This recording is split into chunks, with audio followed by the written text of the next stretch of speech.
La causa d'Europa, la causa de la democràcia, la causa de l'esquerra són una sola causa. I cap persona com Daniel Cohn-Bendit per parlar-nos-en. Moltes gràcies, Daniel, tens la paraula. Per tant, avui tenim amb l'euro i amb la crisi financera i econòmica i ecològica, tenim el deure o bé de desfer aquesta Europa o bé d'anar més enllà, d'aprofundir aquesta idea d'Europa.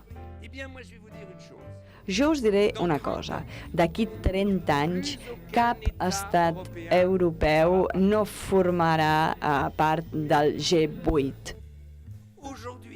Avui dia, davant de la crisi, només sortirem de la crisi amb Europa.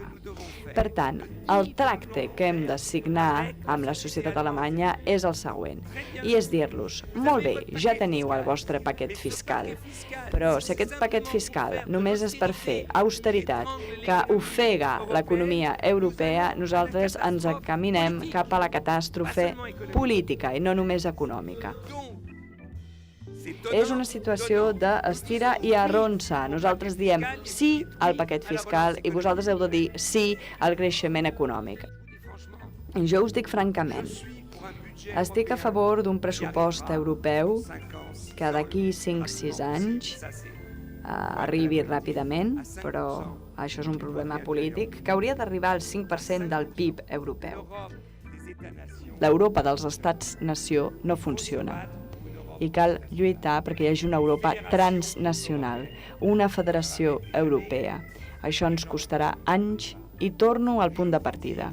Us dic avui que d'aquí 50 anys tindrem una federació europea.